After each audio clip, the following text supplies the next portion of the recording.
Faerie Tale by Raymond Feist. Prologue. May. Barney Doyle sat at his cluttered workbench attempting to fix Olaf Andersson's ancient power mower for the fourth time in 7 years. He had the cylinder head off and was judging the propriety of pronouncing last rites on the machine. He expected the good fathers over at St. Catherine's wouldn't approve. The head was cracked, which was why Olaf couldn't get it started, and the cylinder walls were almost paper thin from wear and a previous rebore. The best thing Andersson could do would be to invest in one of those new Toro grass cutters with all the fancy bells and whistles and put this old machine out to rust. Barney knew Olaf would raise Cain about having to buy a new one, but that was Olaf's lookout. Barney also knew getting a dime out of Andersson for making such a judgment would be close to a miracle. It would be to the benefit of all parties concerned if Barney could coax one last summer's labor from the nearly terminal machine. Barney absently took a sharpener to the blades while he pondered. He could take one more crack at it.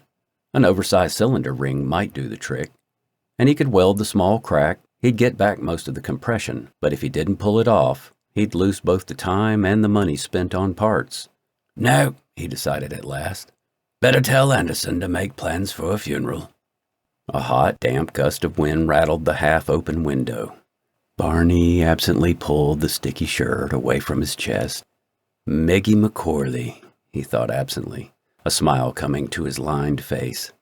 She had been a vision of beauty in simple cotton. The taut fabric stretched across ripe, swaying hips and ample breasts as she walked home from school each day.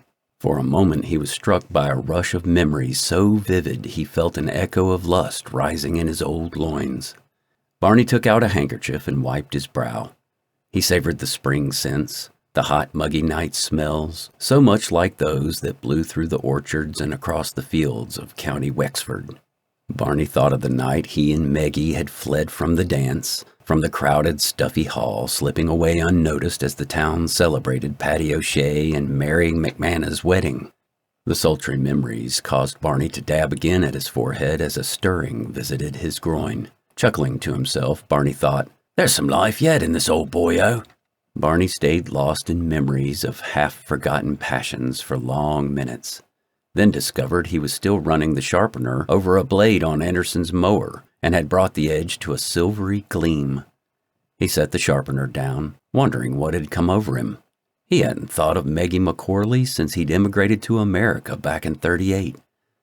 Last he'd heard, she'd married one of the Kamek lads over in Enniscorthy.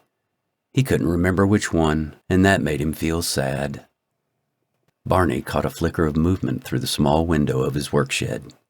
He put down the sharpener and went to peer out into the evening's fading light.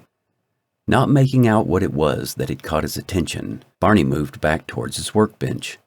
Just as his field of vision left the window, he again glimpsed something from the corner of his eye. Barney opened the door to his workshed and took a single step outside. Then he stopped. Old images, half-remembered tales, and songs from his boyhood rushed forward to overwhelm him as he slowly stepped backward into his shed. Feelings of joy and terror so beautiful they brought tears to his eyes flowed through Barney, breaking past every rational barrier. The implements of society left for his menstruations, broken toasters, the mower, the blender with the burned-out motor, his little television for baseball games, all were vanquished in an instant, as a heritage so ancient it predated man's society appeared just outside Barney's shed. Not taking his eyes from what he beheld beyond the door, he retreated slowly, half stumbling, until his back was against the workbench. Reaching up and back, Barney pulled a dusty bottle off the shelf.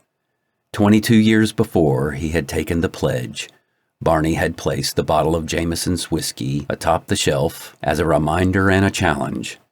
In 22 years he had come to ignore the presence of the bottle, had come to shut out its siren call until it had become simply another feature of the little shed where he worked. Slowly he pulled the cork, breaking the brittle paper of the old federal tax stamp. Without moving his head, without taking his gaze from the door, Barney lifted the bottle to the side of his mouth and began to drink.